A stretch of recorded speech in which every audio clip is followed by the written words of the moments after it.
Good morning, Standard 9th. So in the last class, we discussed two features of democracy.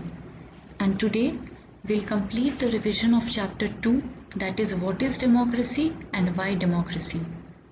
But before starting with today's class, I would like to give you all few instructions. Students, please read the chapter line by line so that you do not miss any point, as the questions will be in multiple choice format. Also, kindly go through all the instructions given to you all and follow them while taking your online tests. Remember the date, subject and time slot of your examinations on various days. While taking the test, please do not leave it in between. Complete each question in the given time and then move ahead to the next question, because the questions once displayed will not be displayed again.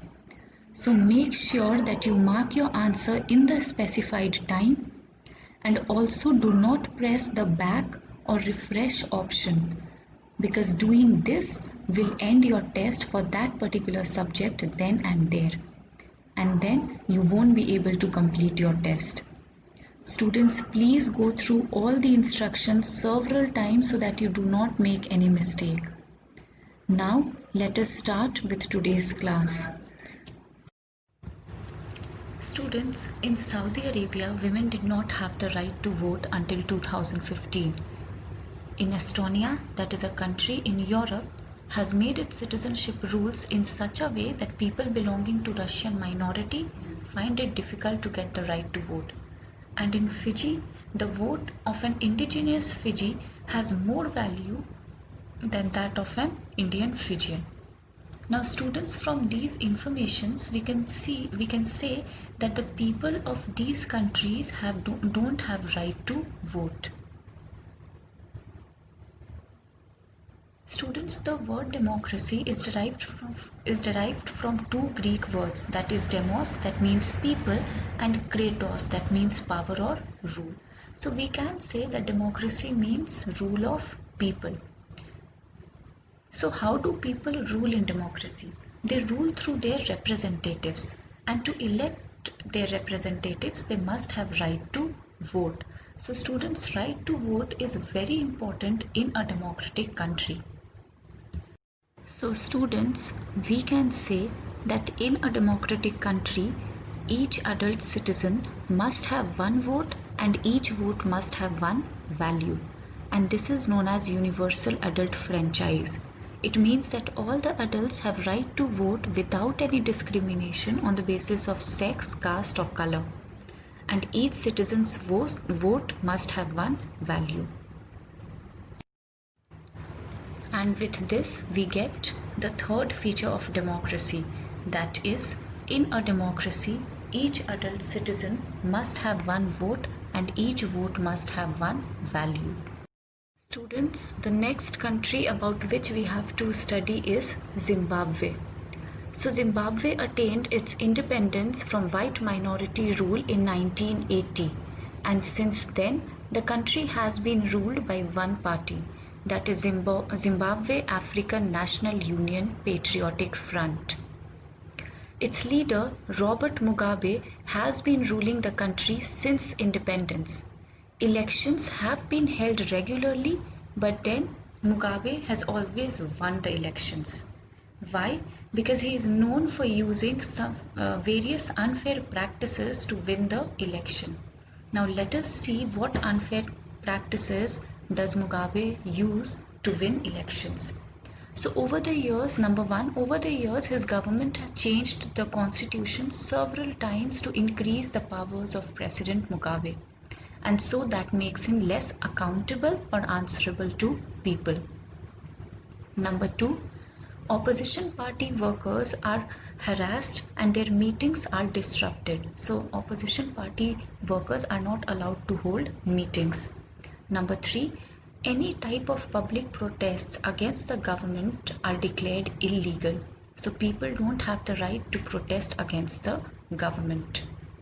Then there is also a law that limits the right to criticize the president. So we can say that people there do not have freedom of speech and expression. Also, Robert Mugabe's party controls the media, and the government has also ignored some court judgments that went against it and has pressurized judges if they are not given the verdict in favor of this party.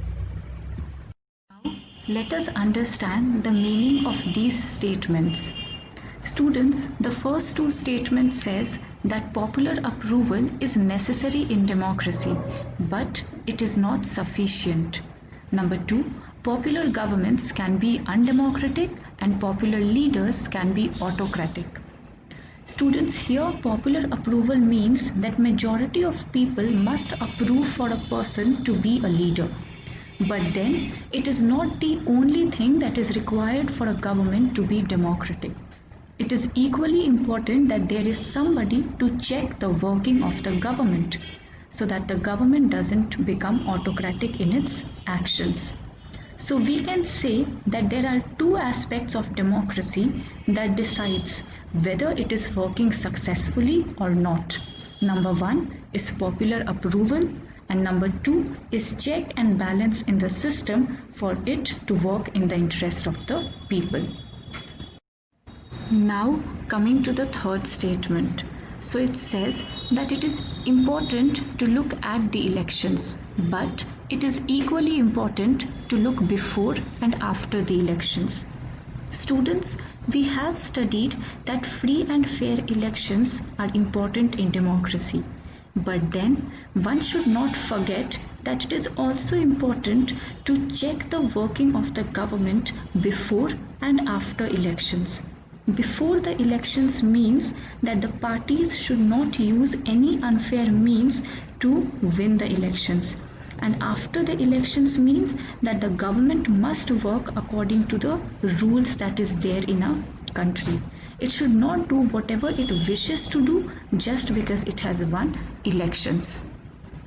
Now coming to the fourth statement. So students, the fourth statement says that there are basic rights that is given to the citizens of a country, and the rulers must respect those rights.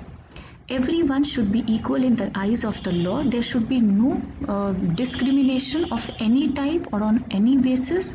And also there must be an independent judiciary to protect the rights of the citizens, and whose orders should be obeyed by everyone. Nobody should pressurize the judges to change their verdict. Moving ahead, students, there are certain ways that are given in your book according to which the government must run after the elections. Now let us have a look at those ways.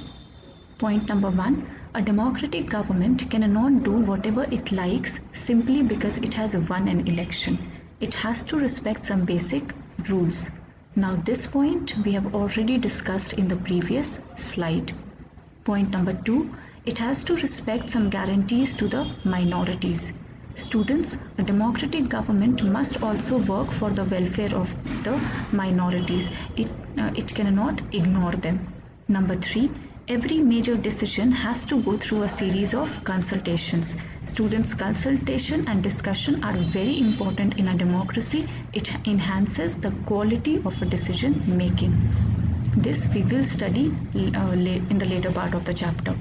Number 4, every office bearer has certain rights and responsibilities, and they must work according to those responsibilities and rights that are assigned to them by the Constitution.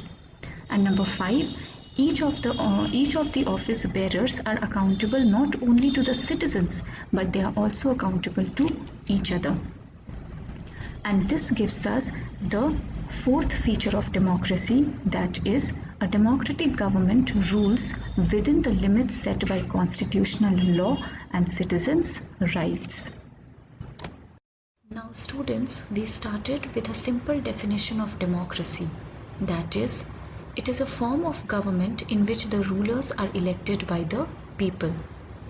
But we found that this definition was not adequate unless we explained some of the key words used in it.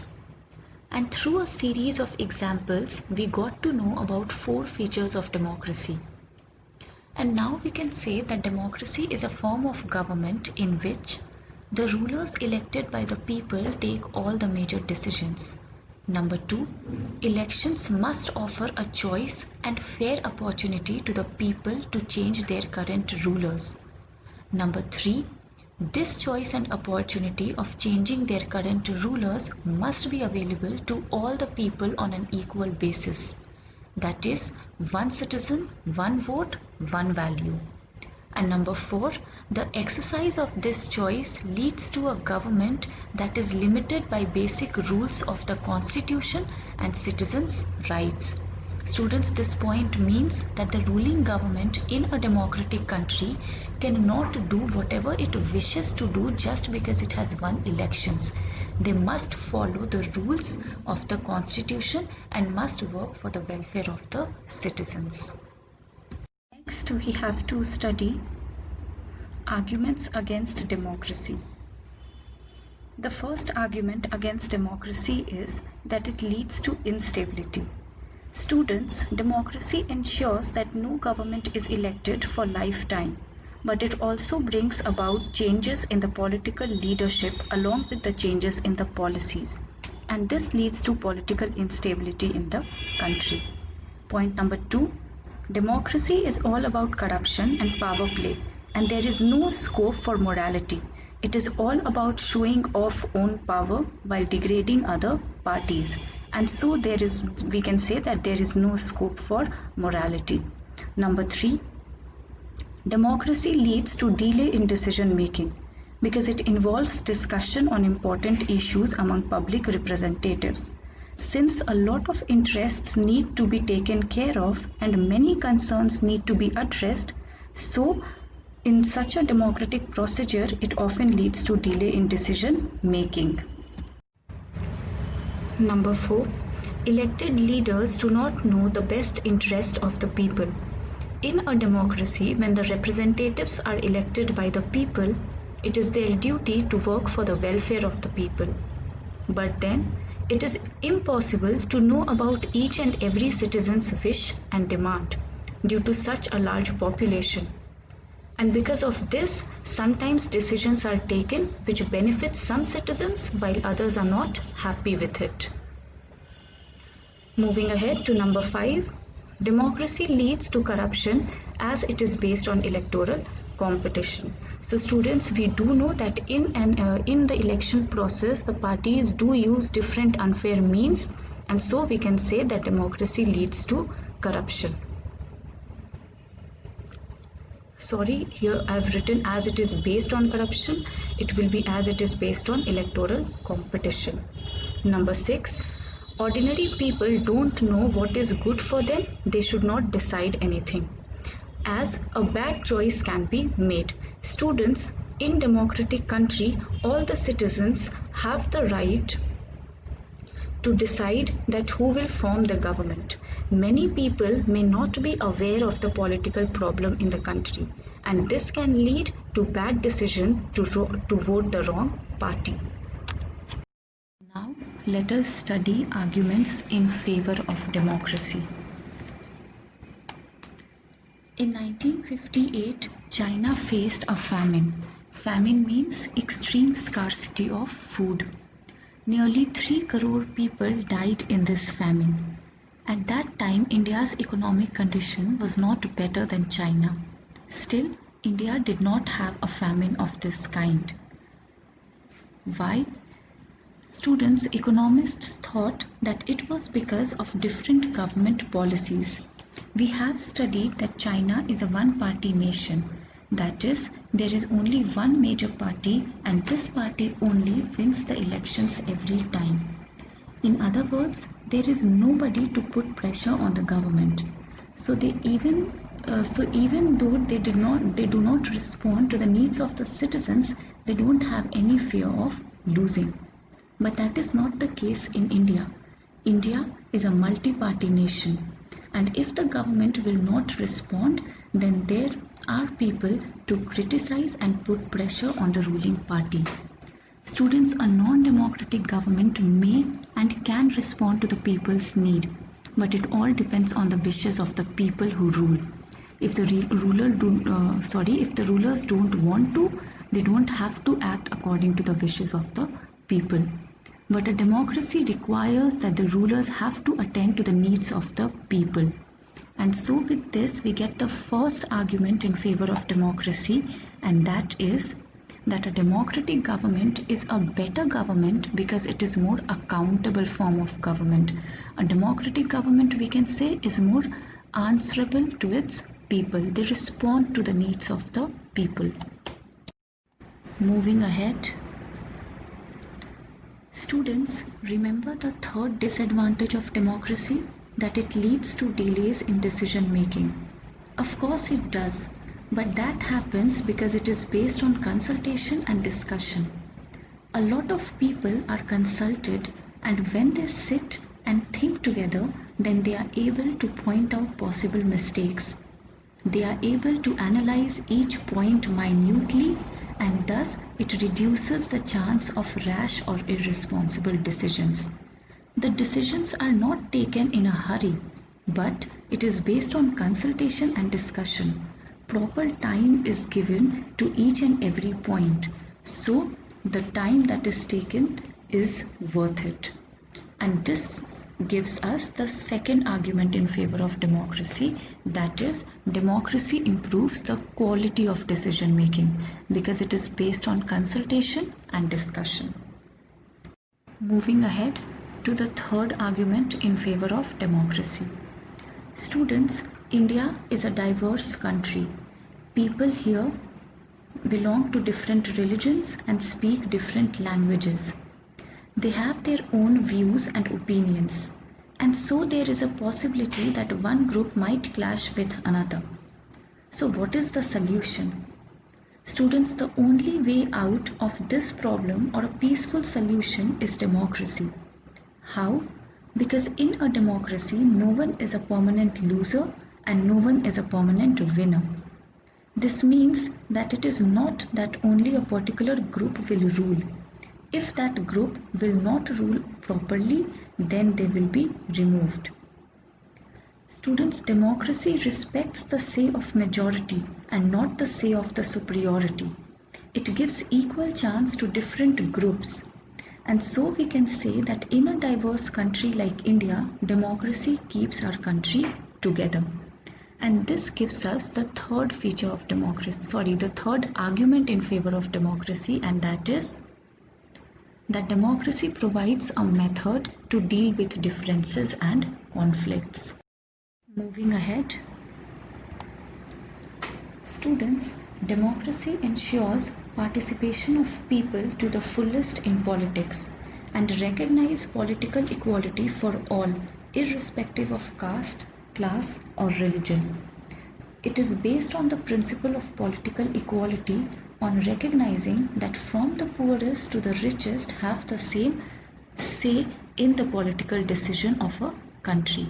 So we can say that democracy enhances the dignity of the citizens, and this is the fourth argument in favor of democracy. Next. Students, democracy cannot guarantee that no mistakes will be done. Mistakes can take place, but then democracy has an advantage, and that is that the mistakes cannot be hidden for long, and there is always a chance of correction. How? Students, I have told you all that in democracy, no one is a permanent loser and no one is a permanent winner.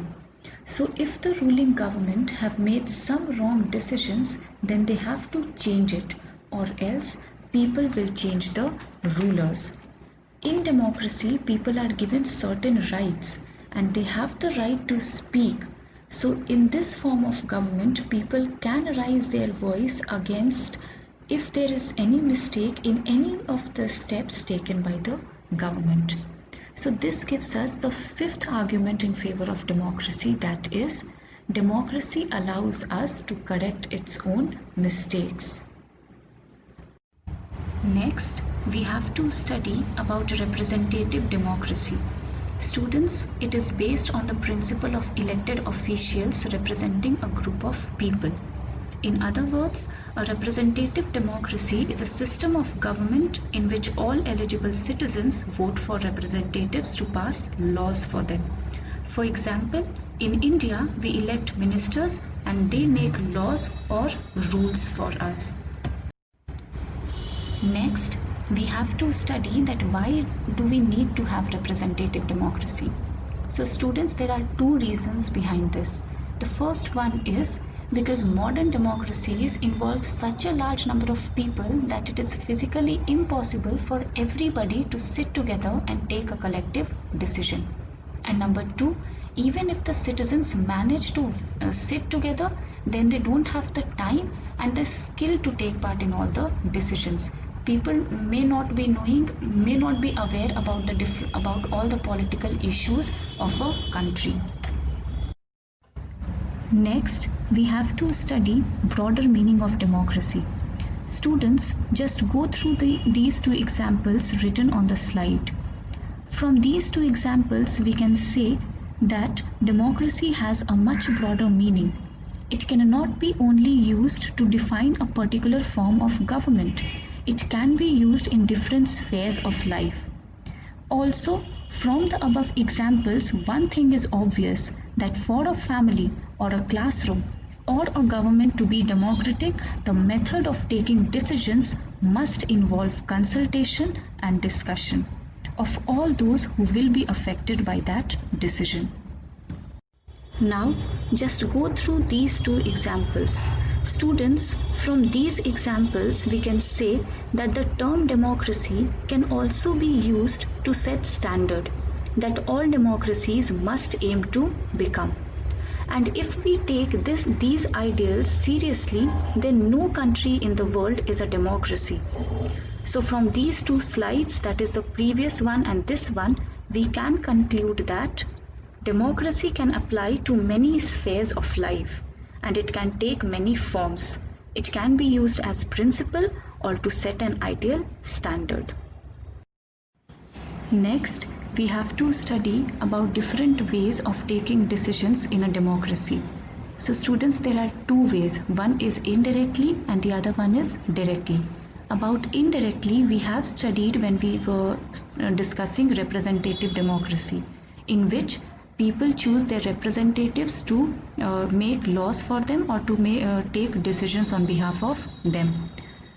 And the other one is directly. If the community is small, then decisions can be taken directly, in which all the people can sit together and have a discussion. And Gram Sabha is an example of this. Decisions in Gram Sabha are taken by Panchayat of 5 members, in which all the village members of 18 or above 18 years of age sit and take decisions for the welfare of the people and village. Students, remember that no country is a perfect democracy. The features we have studied are just a set of minimal conditions that a democratic country must have. In a democratic country, there must be democratic decision making, that is, the citizens must be consulted. Students, citizens' behavior and decision is very important in a country. What we do as citizens can make a difference to making our country more or less democratic. So we can say that the fate of the country doesn't depend only on the rulers, but even a great responsibility is on citizens. With this, we are done with the revision of the syllabus that you have to study for your test. Students, again I am repeating, please read the chapter line by line so that you do not miss on any detail. So that's all for today. Thank you, students.